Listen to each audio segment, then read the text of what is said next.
We're going to talk today about the Real Shakespeare, a book published this month about a lady called Emilia Bassano Willoughby, which is causing a bit of a stir. It sounds like the book is suggesting that Shakespeare was a woman? Well, the authorship question is often said to have actually begun while William Shakespeare himself was still alive. It did gain some more interest in the 19th century, and obviously it still remains today. Some historians actually argue that no records exist that William Shakespeare was a writer, so no letters remain that were written by him, no records of patronage or payment for writing exist, and this absence is then considered unusual for the period, and this gap's then enough to cast doubt. For other people, it comes down to there's a discrepancy between the lived experiences of the man who was proposed to be Shakespeare and the experiences that are put forward in the writing. So would he have known about life at court, about living in Italy, about the law, about astronomy? So then, of course, it comes as no surprise that with a theory so old, so many people have been put forward. It wasn't until recently that Emilia Bassano was posed as a candidate back in 2013. So. Shakespeare's writing itself is quite feminist, so does that support the theory?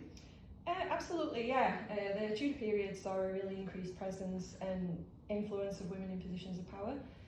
This extended beyond the crown, so the noble women within the courts of both Henry VIII and Elizabeth were well read, often highly educated. Emilia Bassano herself was part of this circle of women.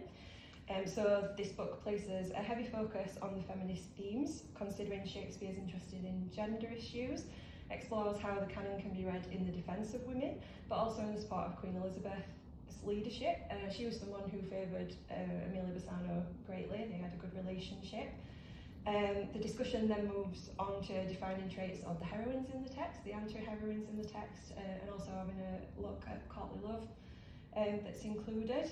Lastly, it does consider autobiographical allegories within the text, and that relates back to the point of scholars being able to see those real-life influences in the canon, and suggests obviously that these elements may be understood in relation to Bassano herself. You've read the book and listened to the arguments that the author has made.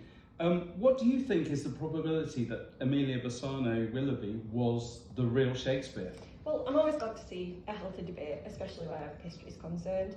I will admit that I've never actually questioned the authorship before this book came about, but it's been really interesting to engage with Shakespeare's works from an entirely different perspective, particularly a feminine one.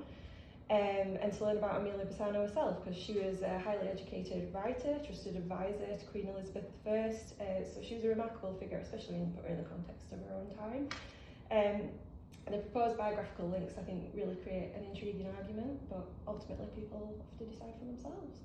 That's great. Thank you very much.